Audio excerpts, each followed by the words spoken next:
श्रीधर गोविंद गोपाला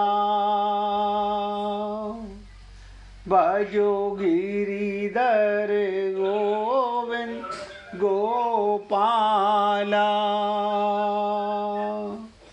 भजो मुरली मनोहर नंद लाला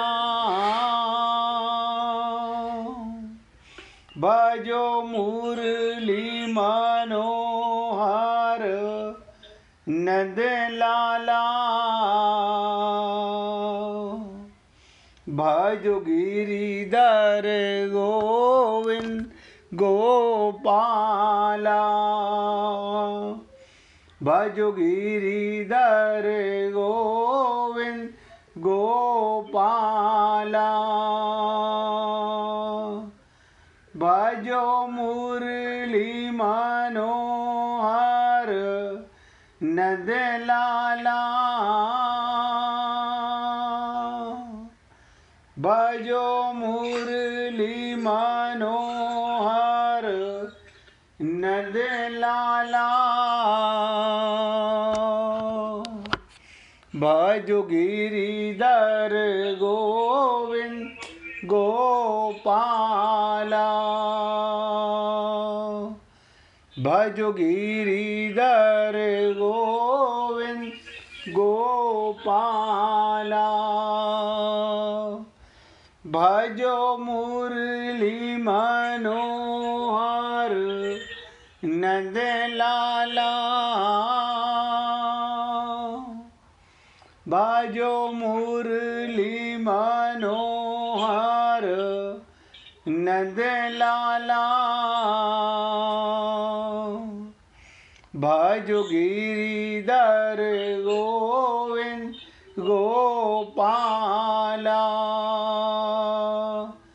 भजो गिरिधर गोविंद गोपाला बोलिए वृंदावन बिहारी लाल की जय जय श्री राधे जय जय श्री राधे। सभी भक्तों से निवेदन, बहुत एकाग्रचित्त होकर सत्संग के प्रत्येक शब्द को पूरी एकाग्रता के साथ हृदयंगम करें। कल आपके साथ बहुत इम्पोर्टेंट श्लोक पर चर्चा चल रही थी कि राग द्वेष युक्त भोगी और राग द्वेष रहित योगी, यानी इंद्रियों से विषयों का सेवन कर रहा है लेकिन राग द्वेष नहीं है, उसका पतन नहीं होता। और जो राग द्वेष युक्त भोगी है वो विषयों का चिंतन करता है तो उसका पतन हो जाता है। बड़ी विचित्र चीज है। शरीर की इंद्रियों का उपभोग करना पाप नहीं है, राग युक्त द्वेष युक्त पाप है। और ये राग और द्वेष होता क्यों है, ये थोड़ा सा समझने का विषय है। हमारे मन में राग द्वेष क्यों आया? हम शरीर में रहते हैं, शरीर की इंद्रियां हैं, उनका उपयोग तो करेंगे। ये राग द्वेष, ये अज्ञानता, ये ममता, ये मोह, ये आसक्ति, ये क्या कारण है? भाई एक कारण है, हमने अपने को देह मान लिया। शरीर में रहना पाप नहीं है। भगवान भी अवतार लेकर आते हैं तो शरीर में ही आते हैं। अब बताइए, निराकार ब्रह्म आपके सामने प्रकट हो जाए, आप उसे कैसे समझोगे? भगवान भी व्यवहार करते हैं लेकिन भगवान राग द्वेष नहीं करते। ये बहुत पकड़ने की चीज है कि भगवान राग द्वेष नहीं करते, हम राग द्वेष करते हैं। कारण है आत्मा, मानते हैं शरीर।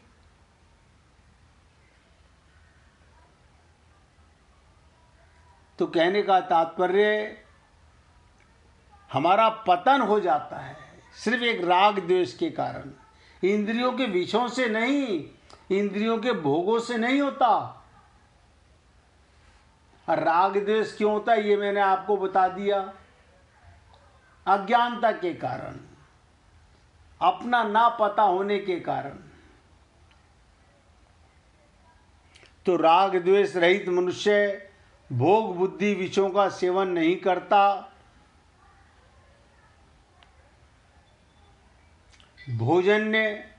भोगजन्य रस नहीं लेता, क्योंकि ये उसके ध्येय में नहीं है।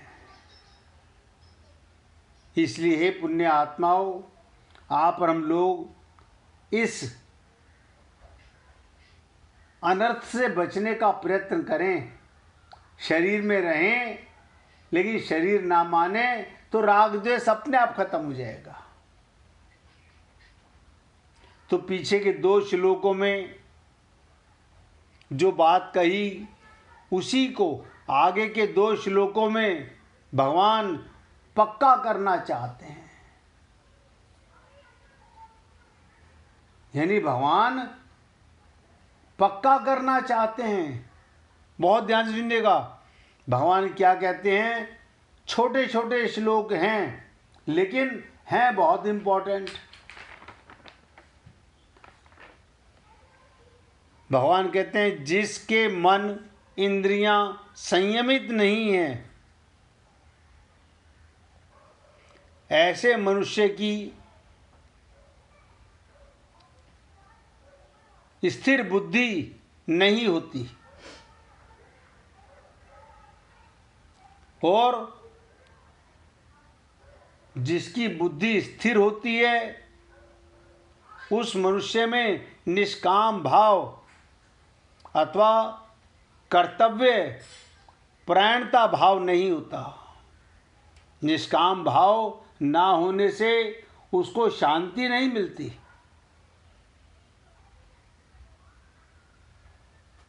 फिर शांति रहित मनुष्य को सुख कैसे मिल सकता है? समझने का प्रयत्न कीजिएगा। कर्म योग में 3 ही मार्ग हैं, कर्म योग, ज्ञान योग और भक्ति योग। अब यहाँ पर सारा चर्चा कर्म योग की चल रही है। कर्म योग में मन और इंद्रियों का संयम करना मुख्य होता है। इंद्रियों का संयम करना, विवेक पूर्वक संयम के बिना कामना नष्ट नहीं होती। यानी हमारा विवेक, सेवन करना पाप नहीं, कामना में फंसना पाप है। कामना के नष्ट हुए बिना बुद्धि स्थिर नहीं होती। तो कर्म योगी साधक को पहले मन और इंद्रियों का संयमन करना चाहिए। संयमन माने कंट्रोल। अब बताइए, मन हमारा नौकर, इंद्रियां हमारी सेविका, हमारा इन पर कंट्रोल नहीं है। हम मन के गुलाम, इंद्रियों के गुलाम। क्या कारण है? भाई एक ही कारण है जो मैंने आपको बताया कि हमें आत्मज्ञान नहीं, शरीर का भान रहता है। परंतु भगवान कहते हैं, जिसका मन और इंद्रियां, इस श्लोक में कहा, और जिसका मन और इंद्रियां कंट्रोल हैं,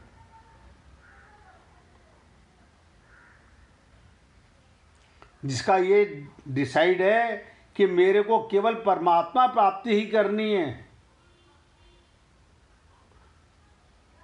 अभी हमारा ये डिसीजन पक्का नहीं है। कारण क्या है? मन और इंद्रियां कंट्रोल ना होने से वो उत्पत्ति विनाशशील सांसारिक भोगों में संग्रह में लगा रहता है। बस अच्छा पहन लें, अच्छा खा लें, अच्छा भोग लें, यानी शरीर के सुख को ही वो सुख मानता है। अभी आप लोगों ने अगर किसी ने पढ़ा हो तो ब्रिजमोहन जी ने आपको सत्संग ग्रुप पे एक छोटा सा भगवान राम का और हनुमान जी का संवाद भेजा। अगर पढ़ा हो तो क्या लिखा था उसमें कि भगवान राम ने पूछा, हनुमान तुम कौन हो? तुम कौन हो? अपना परिचय दो। अब देखिए, हम हनुमान जी की पूजा करते हैं, मंगलवार को हनुमान जी का प्रसाद चढ़ाने जाते हैं, रोज हनुमान चालीसा का पाठ करते हैं। इसका मतलब हनुमान जी के विचार हमारे हृदय में होने चाहिए। हनुमान जी ने क्या कहा प्रभु राम से कि प्रभु, जब मैं अपने को शरीर मानता हूं तो दासो हम, आप मेरे स्वामी और मैं आपका दास होता हूं। यानी अगर देह मानो तो मैं भगवान का सेवक और भगवान मेरे स्वामी। भगवान राम को बड़ा अच्छा लगा, बोले लेकिन अगर मैं अपने को जीव मानता हूं, अगर मैं अपने को जीव मानता हूं, हे परमात्मा, मैं अपने को आपका अंश मानता हूं। अगर मैं जीव मानता हूं तो अपने को आपका अंश मानता हूं। और इससे आगे बढ़कर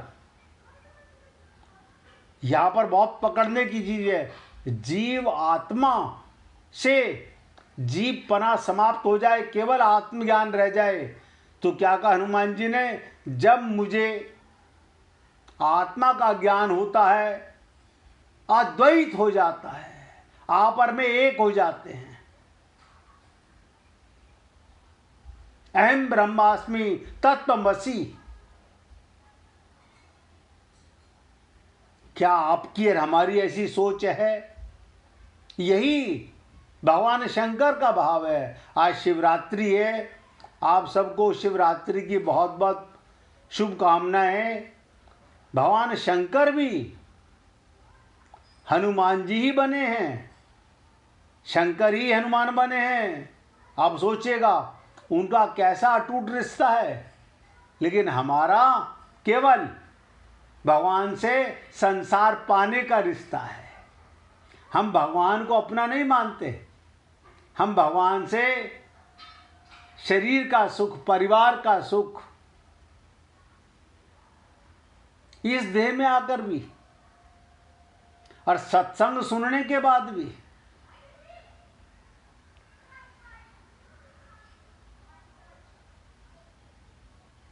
तो भगवान कहते हैं जब तक जीव में अहमता यानी अहंकार, मैंपन का परिवर्तन हुए बिना इंद्रियां बस में नहीं होती, और इंद्रियों का वश में किए बिना एक निश्चय वाली बुद्धि नहीं होती।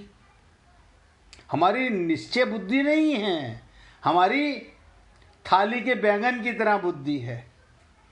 यदि अहमता का परिवर्तन हो जाए, मैं साधक हूँ और साधन करना ही मेरा काम है, तो मन इंद्रियां अपने आप बस में हो जाती हैं, उनको बस में करना नहीं पड़ता।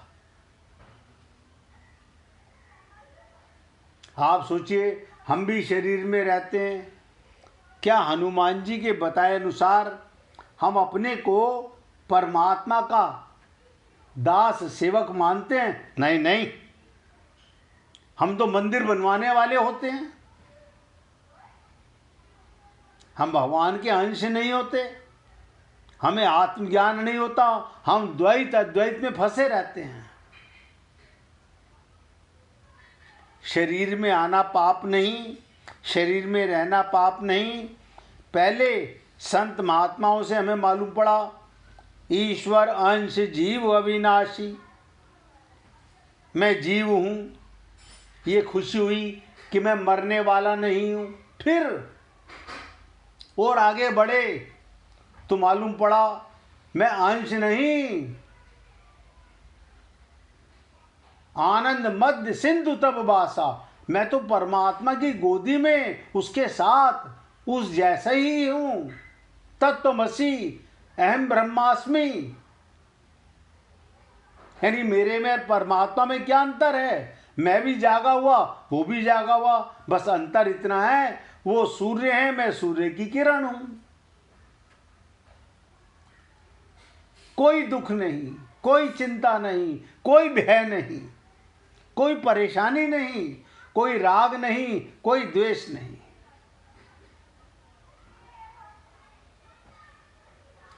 आप सोचे क्या हमारे साथ ऐसा होता है? तो कहते हैं जब तक ये व्यक्ति अपने को शरीर मानता है, कभी मान चाहता है, कभी सुख और आराम चाहता है, कभी धन चाहता है, कभी भोग चाहता है, इस प्रकार उसके भीतर अनेक तरह की कामनाएं होती रहती हैं। इसलिए कहा गया उसकी बुद्धि एक निश्चय वाली नहीं होती। देखिएगा हमारे में और मीरा में, वो भी कलयुग में ही है, इसी कलयुग में हुई थी।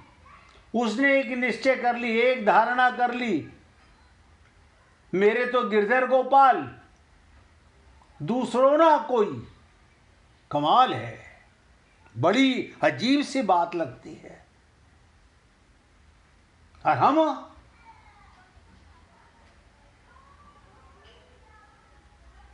ऐसा नहीं, हम व्यवहार में लोगों को अपना मानते हैं, परिवार वालों को अपना मानते हैं। हम तो उनके साथ, देखो भगवान राम ने दशरथ जी के साथ, पिता के साथ, कौशल्या के साथ, कैकेयी के साथ, सबके साथ व्यवहारिक रिश्ता निभाया। और हम 7-7 जन्मों के वादे कर रहे हैं।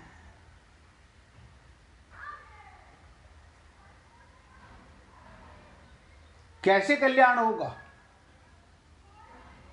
हमारी बुद्धि अभी तक एक संकल्प नहीं कर सकी, एक निश्चय वाली नहीं होती है।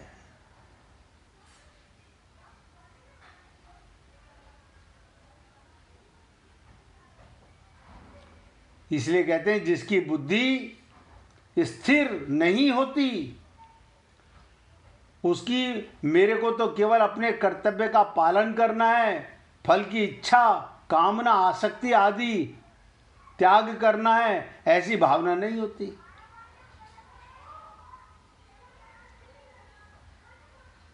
ऐसी भावना ना होने के कारण अपना देह स्थिर नहीं है, तो बुद्धि कैसे स्थिर होगी? आप सोचिए, ये बड़ा विचित्र शब्द है। ना चायुक्त से भावना, जब अभी देह स्थिर नहीं हमारा। अब हमारा देह कैसा है? किसी ने कहा भगवान राम की पूजा करो तो लाभ होगा, किसी ने कहा कृष्ण की पूजा करो तो लाभ होगा, किसी ने कहा शंकर की पूजा करो तो लाभ होगा। संत महात्माओं ने कहा पूजा किसी भी करो, ध्येय करो भगवत प्राप्ति की, आत्मज्ञान की। वो ध्यान नहीं कर पाते। ऐसे थोड़ी होता है, हम शरीर का, परिवार का सुख मांगते रहते हैं।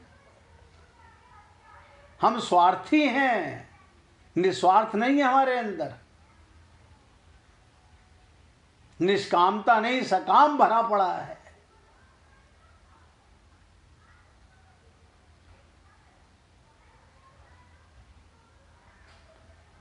तो इसीलिए कहते हैं अभी तो हमारा ध्येय स्थिर नहीं है। अब आप अपने आप से सोच के देखिएगा, क्या हमारा अब भी ध्येय स्थिर हो गया है? मैं ऐसा नहीं कहता हूं कि सबका नहीं हुआ होगा। आप और हम लोगों में से बहुत से ऐसी पुण्य आत्मा होंगी जिनका देह स्थिर हो चुका होगा, लेकिन कई ऐसे हैं अभी भी उनका देह स्थिर नहीं है। उनकी धारणा टेम्परेरी है, जहां कोई बुला ले वहीं टपक जाते हैं। हाँ चलो चलो चलो चलो, एक धारणा मन में नहीं है अभी।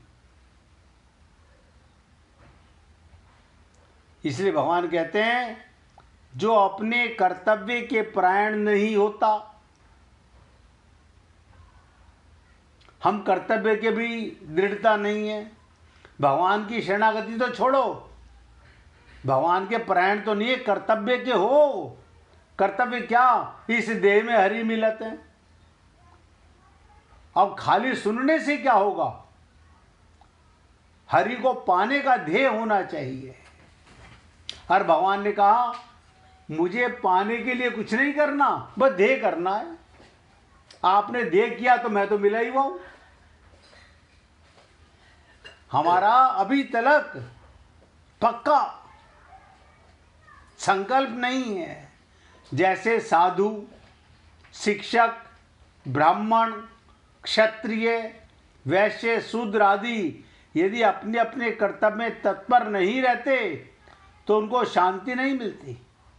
कारण कि अपने कर्तव्य के पालन में दृढ़ता ना रहने से अशांति पैदा होती है, और जो अशांत है वो सुखी कैसे हो सकता है। कारण उसके हृदय में हरदम हलचल होती रहती है, पता नहीं क्या होगा, पता नहीं क्या होगा। अरे क्या होगा, तू मरेगा नहीं, शरीर मरेगा, बस। इसके अलावा तो जो हो रहा है वो हो ही रहा है, तू क्या करेगा इसमें। उसके हृदय में हरदम हलचल होती रहती है। बाहर से उसको कितने भी अनुकूल भोग आदि मिल जाएं, उसके हृदय की हलचल नहीं मिट सकती, वो सुखी नहीं हो सकता। क्या मतलब, सुखदाता का अंश दुखी, यही है। मोए सुन सुन आवत हासी, पानी में मीन प्यासी। विश्वास नहीं होता कि पानी में मछली कैसे प्यासी हो सकती है। विश्वास नहीं हो सकता परमात्मा की गोदी में रहकर ये जीव दुखी कैसे हो सकता है।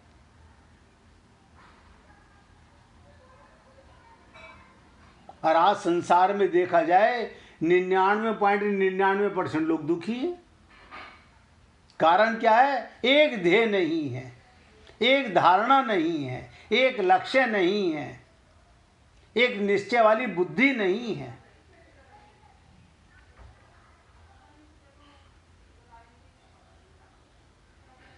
छोटा सा श्लोक था, बस केवल समझने की बात है। अभी हम लोग ना तो भगवान के परायण, ना गुरु के परायण, ना कर्तव्य के परायण। कर्तव्य क्या, शरीर से संसार की सेवा और आत्मा से परमात्मा का ध्येय, ये हमारा कर्तव्य था। अरे देखिए, भगवान राम अवतार, कृष्ण अवतार, जितने भी भगवान के अवतार हुए वो क्यों हुए। किसने हमसे पूछा कि भगवान निराकार हैं कि साकार हैं। मैंने कहा आप निराकार हो कि साकार हो। आपने जब प्रश्न पूछा है तो आपको पता होगा आप कौन हैं। आप निराकार हो कि साकार हो। अगर आप अपने को निराकार मानते हो तो भगवान निराकार है, आप साकार हो तो भगवान साकार है।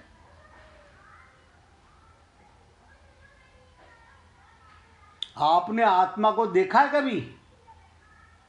और देखो कमाल की चीज, जो शरीर को देख रहा है अपने शरीर को आईने में, वो बिना आत्मा के देख सकता है? वो भी नहीं देख सकता। यानी आत्मा निराकार है, लेकिन जैसे ही शरीर में आ जाती है ये साकार हो जाता है। ऐसे ही परमात्मा निराकार है, जब वो अवतार लेता है तो साकार हो जाता है।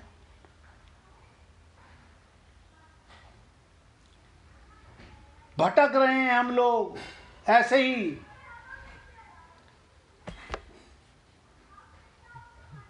मैंने कई बार, एक बार आपको पहले बताया था, एक सत्संगी, ध्यान से सुनिएगा, एक सत्संगी अपने पुत्र को बोला, बेटा मैं अंतिम समय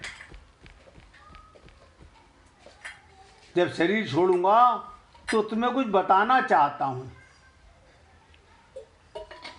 अब आप सोचिएगा, अंतिम समय ऐसी क्या शिक्षा देना चाहता था पिता पुत्र को? इसका मतलब कुछ विशेष उसके पास ज्ञान होगा। अपने बेटे से कहा, अपने अंतिम समय में मैं तुम्हें कुछ जरूरी बातें बताना चाहता हूं। पहले भी बताया था, एक कोयला और एक चंदन का एक टुकड़ा ले आओ, कोयले का टुकड़ा भी ले आओ और चंदन का टुकड़ा भी ले आओ। बेटे ने रसोई से कोयले का टुकड़ा उठाया और मंदिर में से चंदन घिसने वाली एक लकड़ी मिल गई। दोनों को लेकर पिता के पास पहुंचा। पिता बोले, बेटा इन दोनों को नीचे फेंक दो। बेटे ने पिता का कहना मान के दोनों चीजें नीचे फेंक दी और हाथ धोने लगा। तो पिता बोले, बेटा मुझे अपने हाथ दिखाओ। जब बेटे ने हाथ दिखाए, वो उसका कोयले वाला हाथ पकड़कर पिताजी बोले, देखा कोयला पकड़ने से हाथ काला हो गया। यानी उसे फेंक देने के बाद भी तुम्हें हाथ में कालिस लगी रह गई।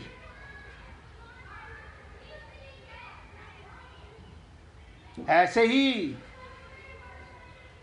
हम अपने को शरीर मानकर ये जो संसार में ममता मोह आसक्ति करते रहते हैं, ये सब हमारे अंतःकरण में मलिनता, दुर्गंध पैदा कर देते हैं। कालिख लग जाती है। ममता कहाँ से है? आपको कहना बड़ा अजीब सा लग रहा है कि ममता मोह आसक्ति कालिख है। जैसे कोयला आपके हाथों में कालिश छोड़ देता है, धोनी पड़ती है, जीवन भर के लिए। और दूसरी चंदन, ये संत महात्माओं का संग है। चंदन की लकड़ी जो साथ रहते हैं तो दुनिया भर का ज्ञान मिलता है। उनका साथ छूटने पर उनके विचारों की महक जीवन भर बनी रहती है। संत महात्माओं की संगति में ही रहना चाहिए। लेकिन आप और हम लोग, आप अपने आप विचार करके देखिएगा, हमारे मन में, हमारे अंतःकरण में कालिख ज्यादा है, हमारा अंतःकरण दूषित ज्यादा है या शुद्ध ज्यादा है? इतना तो आप और हम लोग विचार कर ही सकते हैं। हमें किसी को प्रमाण नहीं देना, भगवान को तो पता ही है। भगवान से तो कुछ छुपा हुआ है ही नहीं हमारा। जानत है प्रभु सबके मन की। आप अपने आप से देख लो कि मेरे अंतःकरण में अगर ये ममता मोह आसक्ति है तो इसका मतलब कालिख है अंदर। मेरा ध्येय नहीं बना अभी तक भगवत प्राप्ति का। मैंने संत महात्माओं के संग करके चंदन की खुशबू जीवन में नहीं आई है। अभी भी अपने को शरीर माने रहता हूं, शरीर माने रहता हूं। छोटी सी बात थी, समझ के देख लीजिएगा। चंदन खुशबू देता है और कोयला हाथ को काला करता है। और हमारा हृदय, हमारा मन दोनों चीजें ग्रहण कर सकता है। हनुमान जी की बात सुनी, आपका और भगवान का क्या रिश्ता है? आप भगवान के जीव हो तो क्या रिश्ता है? आप आत्मा हो तो भगवान से क्या रिश्ता है?